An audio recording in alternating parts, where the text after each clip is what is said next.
नमस्कार। राज्य शैक्षिक अनुसंधान एवं प्रशिक्षण परिषद उत्तराखंड के तत्वावधान में मैं कपिल उनियाल, सहायक अध्यापक, राजकीय प्राथमिक विद्यालय रिखाड़, विकासखंड कालसी, जनपद देहरादून, उत्तराखंड से आज आपके लिए लाया हूं परिवेशीय अध्ययन कक्षा 5 के पाठ 2 कहानी सपेरों की इस पाठ के संदर्भ को। तो आइए शुरू करते हैं अपने इस पाठ को। कक्षा 5 के विषय परिवेशीय अध्ययन का आज हम पढ़ेंगे पाठ 2। इस पाठ का नाम क्या है बच्चों? पाठ का नाम है कहानी सपेरों की। कौन होते हैं सपेरे? सपेरे वो लोग होते हैं जो सांपों को पकड़ते हैं या सांपों के विष के जो दांत होते हैं उनको निकालते हैं, उनको पालते हैं, या किसी को अगर सांप काट ले तो उसका विष उतारने के लिए भी वो लोग बहुत काम आते हैं। उन्हें कहते हैं सपेरे। तो उन सपेरों की कहानी इस पार्ट 2 में हम पढ़ेंगे। तो चलिए इस पाठ के संबोध को शुरू करते हैं। जो पाठ हम पढ़ने जा रहे हैं कहानी सपेरों की, इसकी चर्चा के बिंदु क्या होंगे?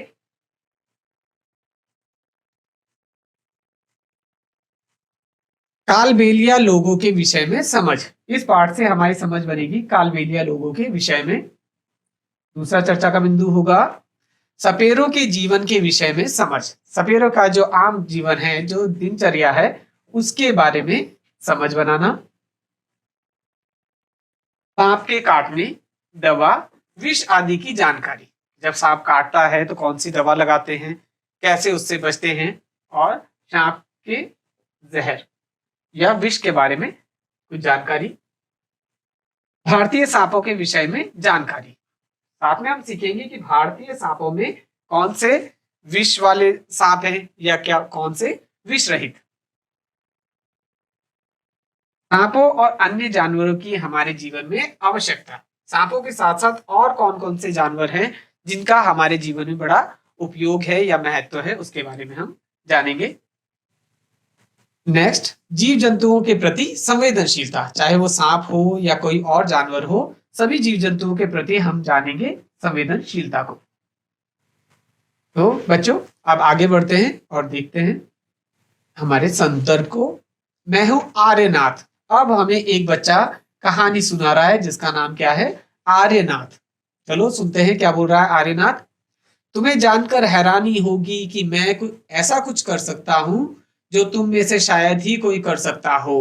तुम लोग बड़े हैरान हो जाओगे जानकर कि आर्यनाथ के पास ऐसा कुछ टैलेंट है, ऐसी कोई प्रतिभा है जो शायद बहुत कम ही लोगों के पास है। जानते हो क्या? कोई बता सकता है? चलो देखते हैं क्या टैलेंट है आर्यनाथ को। मैं बीन बजा सकता हूं। आर्यनाथ क्या बजा सकता है? बीन। हो गए ना हैरान? हाँ, मैं सांपों को अपनी बीन की धुन पर नचा सकता हूं। यह कला मैंने अपने लोगों से सीखी है। तो बीन क्या है बच्चों? बीन एक यंत्र है, वाद्य यंत्र हम इसको कह सकते हैं, इस तरीके का। और इससे क्या होता है? सांप को नचाया जाता है। जो सपेरे होते हैं वो अपने पास बीन रखते हैं और बीन की धुन पर सांप को नचाते हैं। और आर्यनाथ कह रहा है कि ये उसने कला किससे सीखी है? अपने लोगों से, जो उसके साथ के सपेरे हैं, जैसे उसके पिता, चाचा, दादा आदि लोगों से उसने बीन बजाना सीखा है। हमारे लोगों को कालबेलिया कहते हैं और इन लोगों को, इन सपेरों की प्रजाति को, और इन लोगों को या इन सपेरों को क्या बोलते हैं? कालबेलिया। इनको बोलते हैं कालबेलिया। अच्छा, अब हम देखते हैं नागगुनफन। नागगुनफन क्या होता है? ऐसे डिजाइन, रंगोली, कढ़ाई और दीवारों को सजाने के लिए सौराष्ट्र, गुजरात और दक्षिण भारत में प्रयोग किए जाते हैं। ये कुछ डिजाइन है जिनका प्रयोग कहां पर किया जाता है?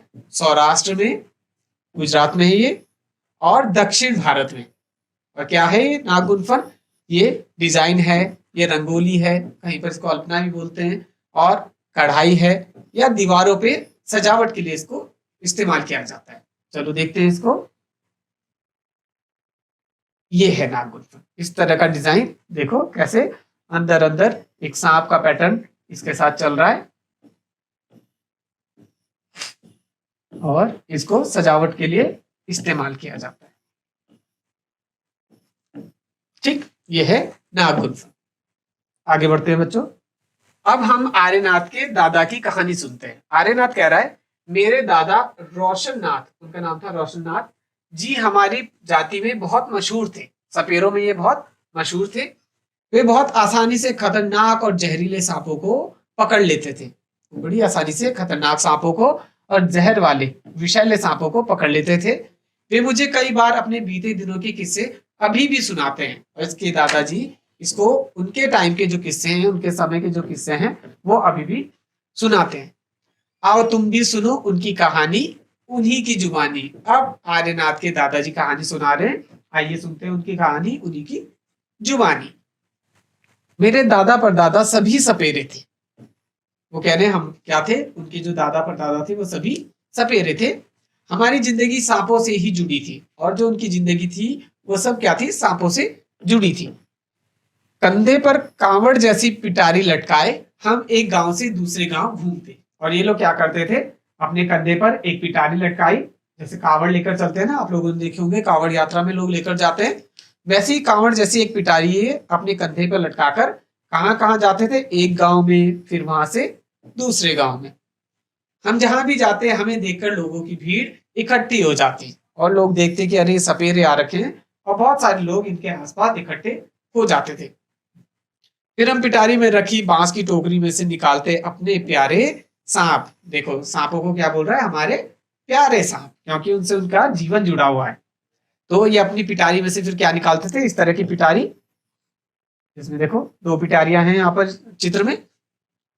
तो अपनी बांस की पिटारी में से वो सांप निकालते थे, जिसको कह रहा है प्यारे सांप।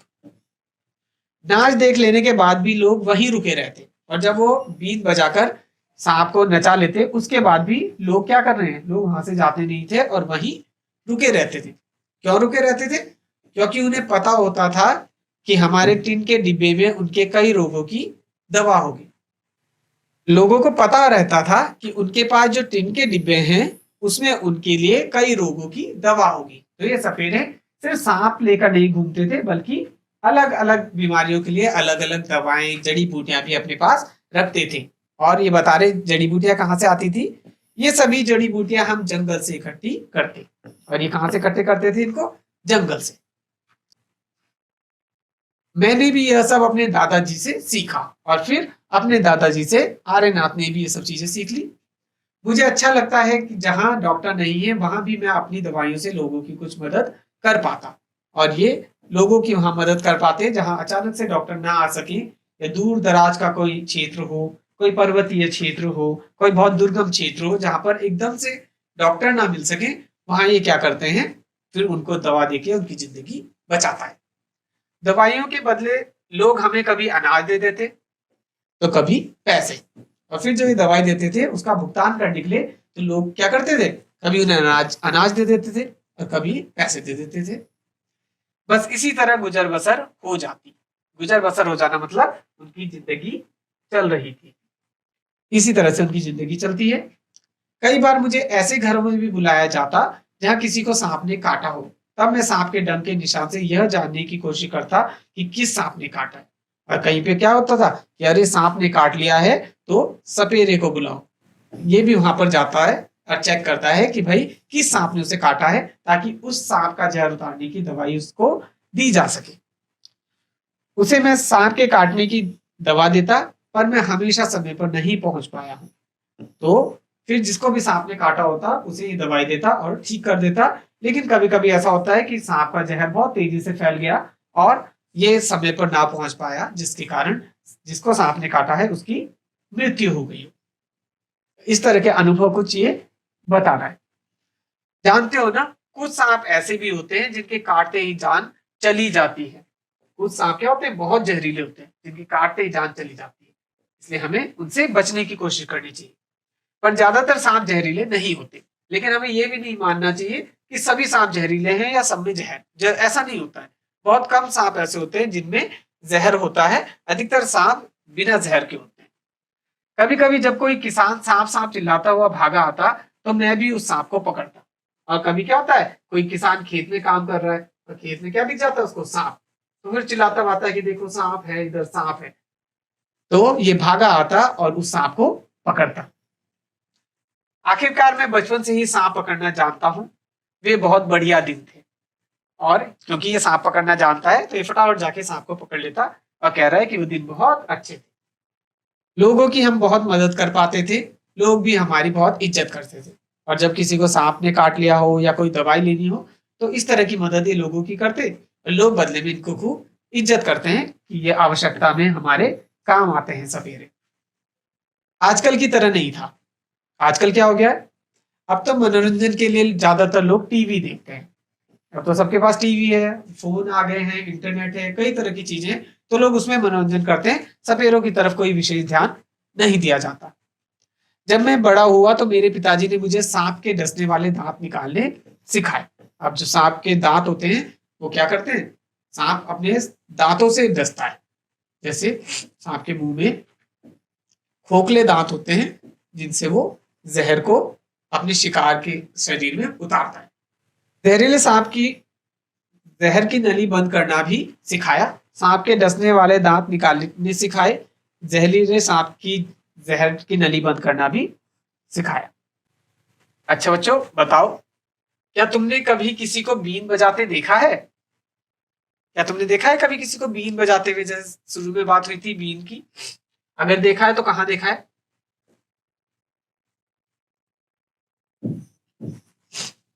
क्या तुमने कभी सांप देखा है? सोचो बताओ, क्या तुमने देखा है कभी सांप? किसी चित्र में, किसी वीडियो में, या कभी असल जिंदगी में तुम्हारा वास्ता पड़ गया हो? अगर देखा है तो कहाँ देखा है? क्या तुम्हें उससे डर लगा? जब तुमने सांप देखा तो तुम्हें कैसा लगा?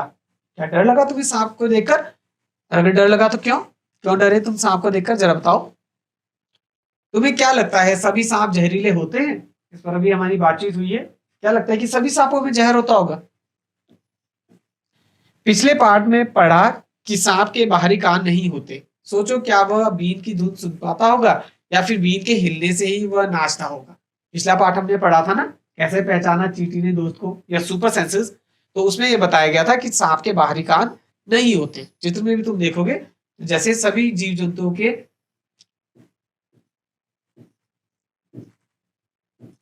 कान दिखाई देते हैं ना, किसी के ज्यादा दिखते हैं, किसी के हल्के दिखते हैं। देखो मानव के कान ऐसे होते हैं, हाथी के कान बड़े बड़े होते हैं। वैसे सांप के कान दिखाई नहीं देते, तो इसका मतलब उसके बाहरी कान नहीं होते। तो फिर वो कैसे सुनता है कि बीन की धुन बज रही है? कहीं ऐसा था नहीं कि बीन का जो मूवमेंट है या बीन की जो हिलने की दिशा है वो उसे देखकर नाचता हो? जरा सोचो और बताओ। अब हम क्या करें आर्यनाथ? अब आर्यनाथ के दादाजी कह रहे हैं, तुम्हारे पिताजी बहुत छोटी उम्र से ही मेरे साथ गांव गांव घूमा करते थे। उन्होंने बीन बजाना अपने आप ही सीख लिया था। आर्यनाथ के जो पिताजी थे वो उसके दादाजी के साथ गांव गांव घूमते थे, और जब इतने लोग आसपास में बीन बजा रहे हैं, वो रोज बीन को देख रहे हैं, लोग उसका उपयोग कर रहे हैं, तो उन्होंने अपने आप ही बीन बजाना सीख लिया था। आज की सोचो तो बहुत परेशानी होती है। सरकार ने कानून बना दिया है कि ना तो कोई जंगली जानवरों को पकड़ सकता है और ना ही उन्हें अपने पास रख सकता है। लेकिन अब वो कह रहे हैं कि बड़ी परेशानी हो गई है, क्योंकि जंगली जानवरों को पकड़ना और अपने पास रखना बड़ा मुश्किल हो गया है, गैर कानूनी है। और ये लोग तो सांपों को ही अपने पास रखते थे, अब उन्हें अपने पास नहीं रख पा रहे हैं। इनकी दिनचर्या, इनका जीवन उन्हीं सांपों पे निर्भर था। कुछ लोग जानवरों को मारते हैं और उनकी खाल ऊंचे दामों में बेचते हैं। कुछ लोग क्या करते हैं बच्चों, कि जानवरों को पकड़ते हैं, विशेषकर जंगली जानवरों को, और उनकी खाल निकालकर उसको बेचते हैं। इसलिए ऐसा कानून बनाया गया। तो फिर कानून बना दिया गया है कि भाई जंगली जानवरों को कोई भी नुकसान नहीं पहुंचाएगा, उसे अपने पास नहीं रखेगा। पर ऐसे कानून बनाने से हमारी रोजी रोटी का क्या होगा? हम सपेरों ने कभी भी सांपों को नहीं मारा, ना ही कभी उनकी खाल बेची। कुछ लोग कहते हैं कि हम सांपों को बुरी हालत में रखते हैं। चाहते तो हम भी सांपों को मारकर खूब पैसा कमा सकते थे, तब हमारी जिंदगी इतनी मुश्किल भरी न होती। ये क्या कह रहा है कि हमने कभी सांपों को नुकसान नहीं पहुंचाया। लोग बोलते जरूर है कि हम सांपों को बुरी स्थिति में रखते हैं, लेकिन हम ऐसा नहीं करते। हम तो उनका बहुत ध्यान रखते हैं, क्योंकि हमारी पूरी जिंदगी उन्हीं सांपों पर निर्भर है। सांपों को मारने की बात तो दूर, ये तो हमारी पूंजी है। पूंजी मतलब उनकी संपत्ति, कि हम सांपों को क्यों नुकसान पहुंचाएंगे। सांप तो हमारी संपत्ति है, जो हम अपनी आने वाली पीढ़ी को सौंपते हैं, और उसके बाद अगली पीढ़ी को, अपने बच्चों को, फिर वो अपने बच्चों को आगे सौंपते हैं। सांपों को तो हम अपनी बेटियों की शादी में तोहफे के रूप में भी देते हैं, और जब बेटी की शादी होती है तो उसे तोहफे के रूप में क्या करते हैं, सांप भी गिफ्ट करते हैं। हमारे कालबेलिया नाच में भी सांप जैसी मुद्राएं होती हैं। सांपों का इनके जीवन पर इतना प्रभाव है कि इनके नृत्य पर, इनके डांस पर भी उसके मूवमेंट तुमको देखने को मिल सकते हैं।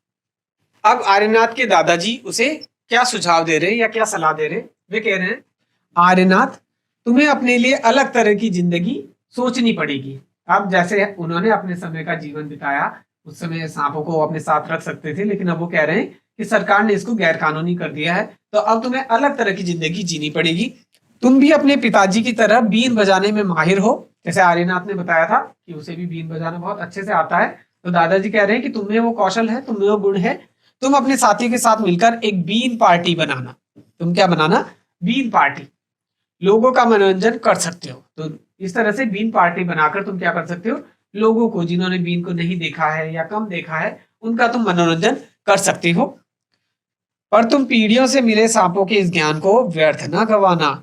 लेकिन हमने जो तुम्हें ज्ञान सिखाया है, सांप के दांत निकालना या उसको पहचानना या और जो चीजें हैं सांप से जुड़ी हुई, उनको व्यर्थ ना गवाना। इसके अलावा उन्होंने बताया था कि कैसे उनके जो नृत्य है उसमें भी सांप की मुद्राएं दिखती हैं। तो ये एक कालबेलिया नाच की मुद्रा यहाँ पर दिखाई गई है, और इसमें एक महिला क्या कर रही है? सांप की तरह मुद्रा बनाकर नृत्य कर रही है।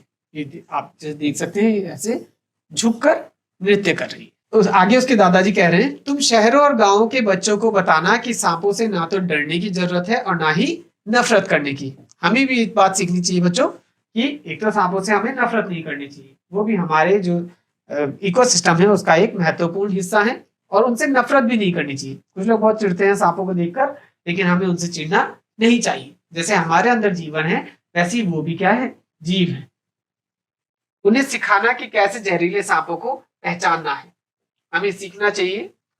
आर्यनाथ को वो समझा रहे हैं कि लोगों को सिखाना कि कैसे हम पहचाने कि कौन सा सांप जहरीला है और किसमें जहर नहीं है। उन्हें यह भी बताना है कि सांप तो किसान के दोस्त हैं। ये कह रहे हैं कि सांप किसान के दोस्त हैं। ऐसा कैसे? सांप ना हो तो खेतों में फसलों को चूहों से कौन बचाएगा? अगर सांप नहीं होंगे तो खेतों में क्या करेंगे? चूहे सारी फसल खा जाएंगे और सब फसल को तबाह कर देंगे। सांप उन चूहों को खाकर उनकी संख्या को नियंत्रित करते हैं और फसलों को चूहों से बचाते हैं। अब तुम उन सभी बच्चों को मेरी यह कहानी सुनाना। अब दादाजी कह रहे हैं कि मेरी कहानी भी तुम उन सब बच्चों को जरूर सुनाना। अपनी जिंदगी की एक नई कहानी भी बनाना। जैसे ये मेरी कहानी है, वैसे एक कहानी आर्यनाथ तुम भी बनाना अपने पोते पोती को सुनाने के लिए। और फिर जब तुम दादा बन जाओगे तो तुम भी अपने पोते पोती को वो कहानी जरूर सुनाना। ऐसे उसके दादाजी उसको बोल रहे हैं। अच्छा बच्चों, अब जरा बताओ, क्या तुमने कभी जानवरों के खेल या नाच होते देखे हैं? कभी तुमने देखा है जानवरों को नाचते हुए? कैसे? जैसे सर्कस में या सड़क पर या पार्क में। अपने आप से नहीं, बल्कि किसी के नियंत्रण में नाचने की बात कर रहा है। अगर देखा है तो बताओ, कहाँ देखा है तुमने?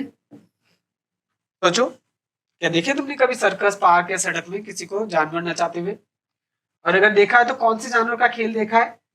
इसके लिए ज्यादातर किसका इस्तेमाल किया जाता है? एक तो बंदर का, लोग बंदर रखते हैं और उनको नचाते हैं। सांप, जैसे कि हम कहानी में पढ़ रहे हैं, सपेरे सांप रखते हैं। या कभी अगर तुमने देखा हो तो भालू को भी इस काम के लिए लोग रखते हैं। सर्कस में लोग शेरों का इस्तेमाल ज्यादा करते हैं। अच्छा आगे बताओ, जानवरों के प्रति लोगों का क्या व्यवहार था?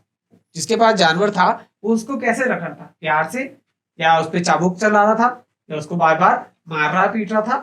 कैसा व्यवहार था ये बताओ। क्या कोई जानवर को परेशान भी कर रहा था? कैसे? अगर वो जानवर वहां नाच रहा था तो कहीं भीड़ में से कोई ऐसा तो नहीं था जो उसके ऊपर कुछ मार रहा हो, जो उसको परेशान कर रहा हो? अगर कर रहा था तो कैसे कर रहा था? आगे बताओ, वह खेल देखकर तुम्हारे दिमाग में किस किस तरह के सवाल उठे? जब तुमने वो खेल देखा तो तुम्हें कैसा लगा? क्या उस जानवर के साथ सही हो रहा है या गलत हो रहा है, या हमारे मनोरंजन के लिए जरूरी है, हमें सभी जानवरों के साथ ऐसा करना चाहिए या नहीं करना चाहिए? किस तरह के विचार तुम्हारे दिमाग में आ रहे थे? मान लेते हैं कि उस जानवर की जगह तुम हो जो कैद में है। उस जानवर को जैसे तुम्हें पिंजड़े में रखा हुआ हो। अब तुम इन वाक्यों को पूरा करो। अपने को उस जानवर की जगह पर रखो कि तुम्हें पिंजड़े में कैद किया गया है। अब बताओ, मुझे डर लगता है जब। तुम्हें कब डर लगता होगा? तुम्हें पिंजड़े में रखा हुआ है और तुम्हें किस समय डर लगता होगा, क्या क्यों डर लगता होगा, ये बताओ। दूसरा उत्तर दो, मेरी इच्छा है कि मैं इसे पूरा करो। अगर तुम पिंजरे में बंद हो, तुम्हें कैद किया हुआ है, तो तुम्हारी क्या इच्छा है बच्चों? मैं उदास होता हूं जब। कब उदास होते हो? पिंजरे में बंद हो तो कब उदास होते हो तुम? अगर मुझे मौका मिलता तो मैं, अगर मुझे मौका मिलेगा तो, तुम्हें अगर मौका मिलेगा उस पिंजरे में बंद हो, एक चीज करने के लिए कुछ मिले, तो क्या करना चाहोगे? मुझे यह बिल्कुल भी पसंद नहीं। क्या तुम्हें पसंद नहीं? पिंजरे में ऐसा क्या व्यवहार हो सकता है जो तुम्हें पसंद ना हो? इन वाक्यों को तुम्हें पूरा करना है, अपने को उस जानवर की जगह मानकर जो पिंजरे में कैद है। अच्छा बच्चों, ये बताओ, क्या तुम जानते हो हमारे देश में पाए जाने वाले सांपों में से केवल 4 तरह के सांप ही जहरीले होते हैं? ये है नाग, करैत, दुबोइया और अफाई। इनके चारों के चित्र भी दिखाए हुए हैं। नाग, करैत, दुबोइया और अफाई, ये 4 जहरीली प्रजातियां हैं सांप की। इसके अलावा भारत में मिलने वाले किसी भी सांप में जहर नहीं होता है। सांप जब किसी को काटता है तो उसके 2 खोखले जहर वाले दांतों से उस व्यक्ति के शरीर में जहर चला जाता है।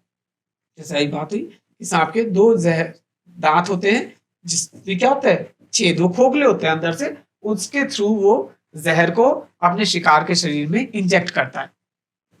इस जहर से बचने का एक ही उपाय है कि जिस व्यक्ति को सांप ने काटा है उसे तुरंत जहर के असर को खत्म करने वाली दवाई या सीरम दी जाए। जहर से बचने के लिए क्या करते हैं, उसको जहर उतारने वाली जो दवाई है या जो सीरम है वो दिया जाता है, एंटी वेनम जिसको इंग्लिश में कहते हैं। आपके काटने पर शरीर में क्या हो जाता है, जहर फैल जाता है और फिर एंटी वेनम दिया जाता है, उससे सीरम या दवाई कह रहे हैं। सांप, यह सीरम सांप के जहर से ही बनाया जाता है और सभी सरकारी स्वास्थ्य केंद्रों में मिलता है। और जिस सांप का जहर होता है उसका एंटी वेनम उसी के जहर से तैयार किया जाता है और स्वास्थ्य केंद्रों में ये मिलता है, ताकि अगर किसी को सांप ने काटा है तो उसको बचाया जा सके। चलो अब करते हैं एक गतिविधि। अब हो गया हमारा एक्टिविटी टाइम।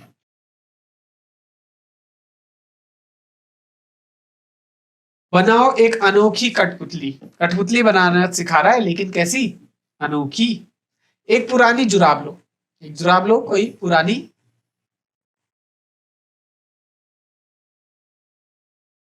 उसे चित्र में दिए गए तरीके से अपने हाथ पर पहन लो। ये देखो, ये हाथ है इधर और उसके ऊपर पहन लिया, इसके अंदर इसका हाथ होगा।